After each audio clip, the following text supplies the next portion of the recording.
वो शुभ घड़ी है आपके जीवन की,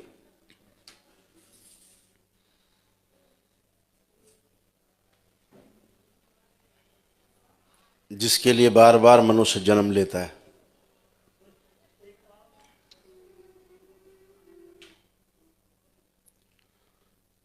भूला रहता है।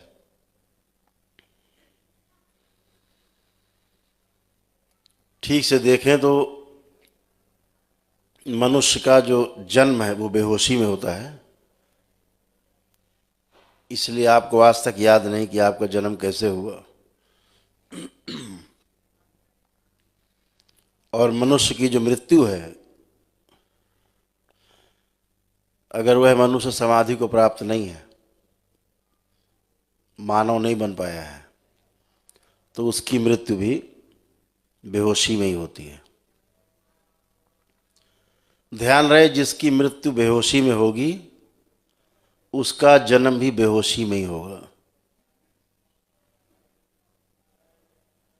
और जिसकी मृत्यु होश पूर्वक होती है,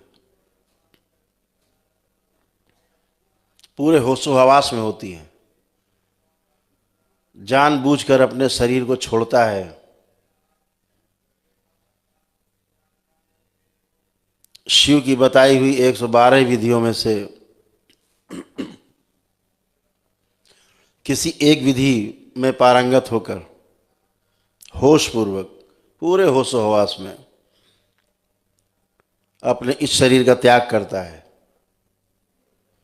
तो अगर वो कभी जन्म लेता है तो होश में ही जन्म लेगा। उसे पता रहेगा मैं कहाँ था, मेरी यात्रा कहाँ थी, मैंने अपनी यात्रा कहाँ छोड़ी थी।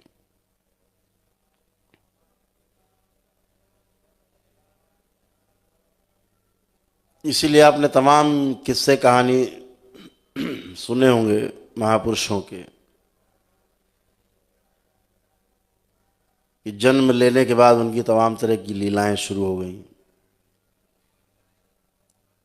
क्योंकि उन्हें पता है पिछला सारा वहीं से शुरू होते हैं।